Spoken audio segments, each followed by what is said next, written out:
granddaughter, Casey, will tell you that Marshall wears red and rides around in a fire truck.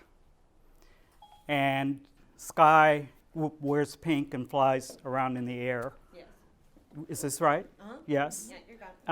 Am I good so far? And Rocky wears green, and Rubble wears yellow, and she'll even tell you that Tracker wears dark green. Am I right? Yes. And that Everest wears teal. Now, some of y'all are looking at me like, what in the world are you talking about? Because you don't know Paw Patrol. Paw Patrol. She will also tell you that Zuma wears orange. But Zuma is the only pup of all of them that she also identifies by his color and not just the color he wears. Zuma is a chocolate lab. And Casey will tell you that Zuma is black. Zuma is not a black lab. He's a chocolate lab. And Casey tells you he's black like Peepaw, her grandfather.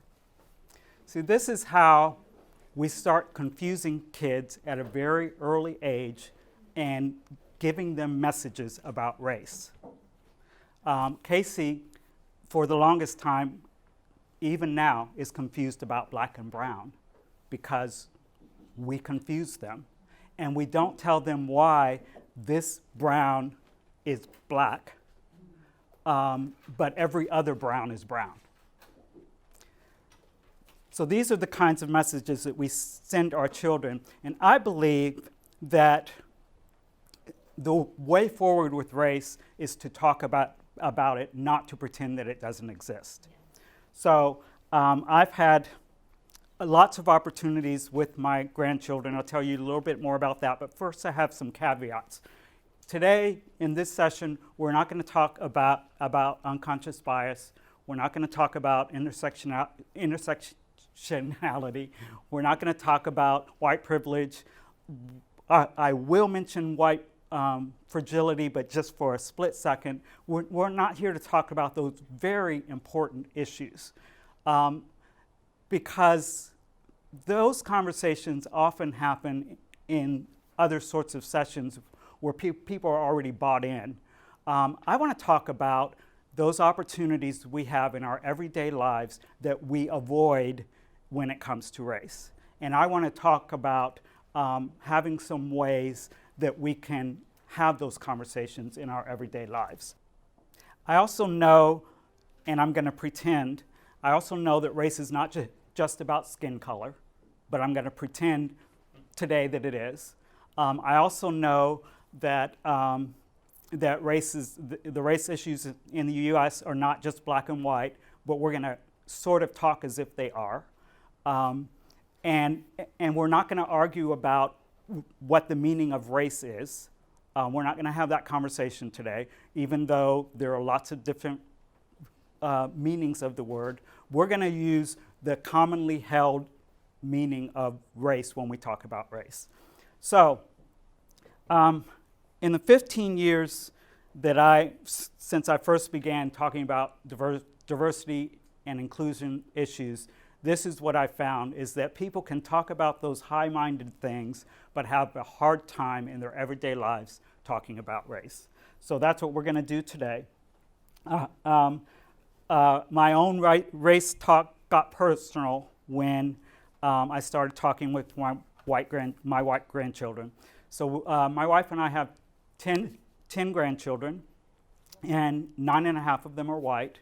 I'm not going to explain that right now. If you want to ask me about it later, we can get into all that. And so I've had lots of opportunity to talk with them and to learn some things about race. 7 of those white grandchildren have lived in my home. 4 of them live in my home now. So we've had lots of these opportunities. Casey is one of them, not Zuma. Well, Zuma does live in my house too. But in fact, we have several Zumas. This was the one I could find for the picture. 4.5 years ago, I had the opportunity to do a TEDx talk just outside Nashville, Tennessee, where I live. It's called What I've Learned from My White Grandchildren, Truths About Race. And in 4.5 years, it now has over 1 million views, which didn't come all at once. The first year, there were 5,000 views. And the second year, there were 15,000. In the third year, there were 50,000. And in the fourth year, 1 million.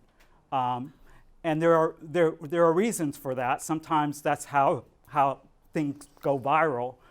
But do y'all remember, that was 2014 when I did that TED Talk. And I thought it was really important to talk about race in those days. You remember 2014? Do you think we're still living in the same racial culture as we were in 2014? So I think the need for these conversations is even greater than it was when I gave that talk. So let's start talking. Damon was 5 years old when he asked his Aunt Kimberly the question, "Lily, am I black or am I white?" So Aunt Lily said to him, a little simplistically, "Well, your mama's white and your daddy's white, so you're white." And Damon wasn't really satisfied with that answer. He said, "Well, when I grow up, I'm going to be black." So Damon wasn't confused by his basic colors. So why would a 5-year-old ask such a strange question? He already knew that it mattered, and at 5 years old, he'd already attached value to race. Here's Damon now. In fact, he's probably doing that right now because I'm missing his basketball tournament right now. But that's him at 15. So Damon and Casey have a cousin named Elliot, and when Elliot was 4, he was obsessed with the human body. And it's not that normal 4-year-old obsession with body parts. This is his obsession. So he could tell you all about the digestive system, the part that the esophagus plays, and the stomach, and the large and small intestines. He could tell you about the respiratory system, the part the lungs play, and the diaphragm, and he would tell you that the brain is the control center for the entire body. And when he was 4, he drew this picture. One day he was sort of lecturing me about the body and told me all those things, and I stopped him mid-lecture and I said, Elliot, I have a question for you. What color is my skin? And without even looking at me, he said black. And then I said, what color is your skin? And he paused, and then he said, gray? Gray. So if we pay attention, we can catch our kids in mid-indoctrination. He had learned that my brown skin is supposed to be called black, but he hadn't yet been schooled in what to call the color of his own skin. And again, no one had told him why this brown is black and why that pinkish color is supposed to be called white. This is how we know that race matters. So in her recent book, Raising White Kids, Jennifer Harvey has some advice for parents who are raising white kids.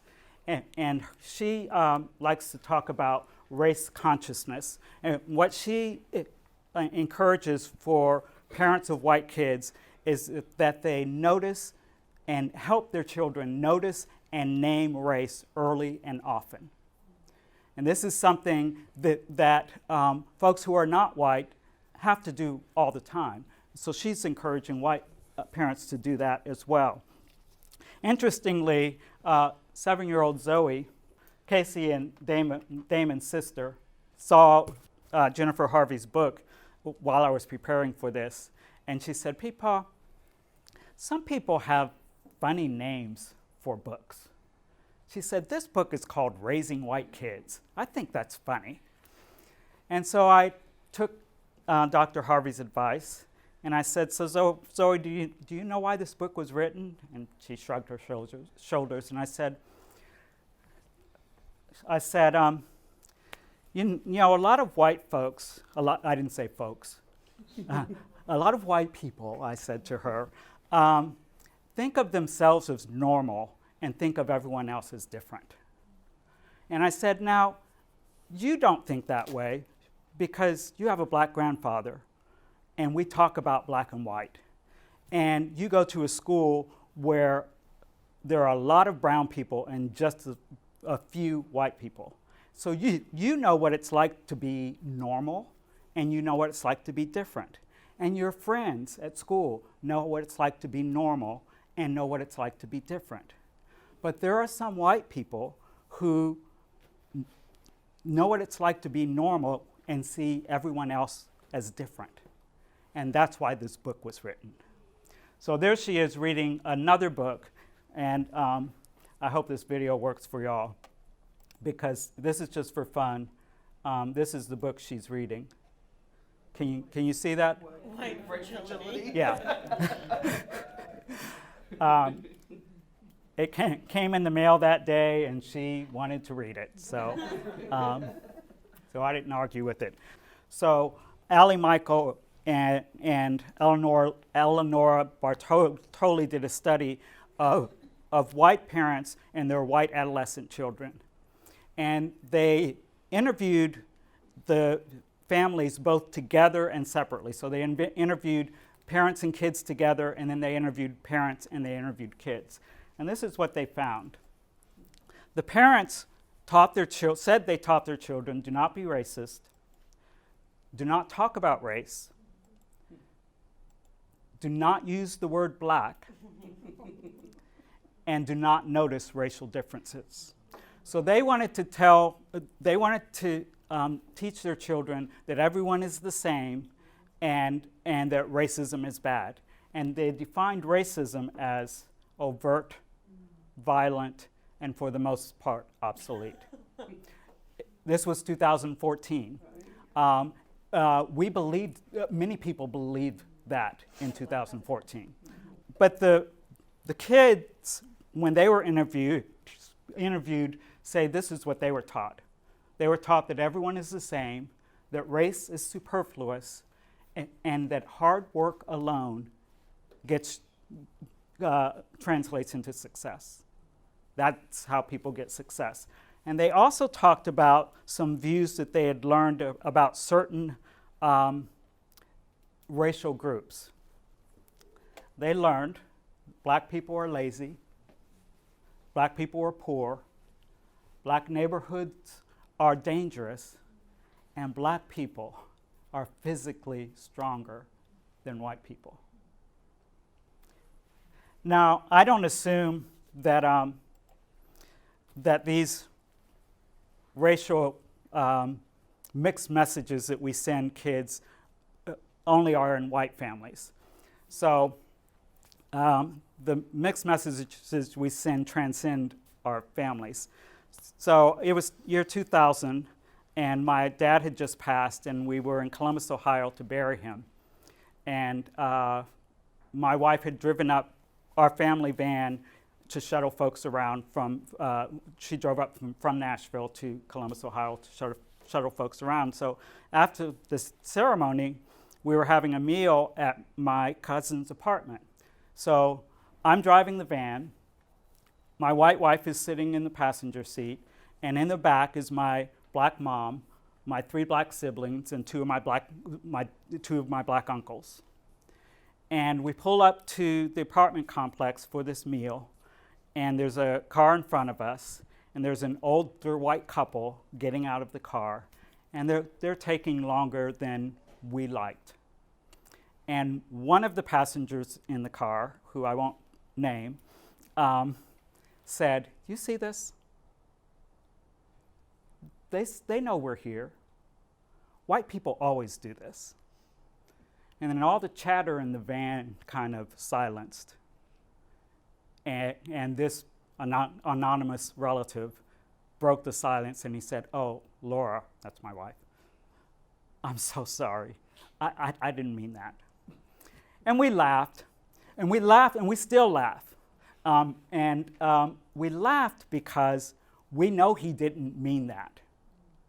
We know that's not even how he thinks, but sometimes we express racial views for a variety of reasons, even things that we don't believe. Sometimes we do it to bond. And this, did I say who, did I slip out who it was? Okay, this relative was he had moved away from the family. He was here for the ceremony. He was bonding with the family, forgetting my white wife who drove the van all the way up from Nashville, Tennessee to shuttle you around. Too often, when it comes to race or ethnicity or color, we only talk about it we don't talk about it in mixed company, and we don't talk about it in public places. But it still comes up when something is going on in our culture, and O.J. Simpson trial, 9/11, Charlottesville, Charleston, travel bans, border walls, something like that happens, DACA repeal, and we start talking about these things, and sometimes we hear from folks who might even be close to us who express things that we never knew they believed. And we realize that race does matter. And children who have been taught to be colorblind are left blindsided because we don't talk about these things.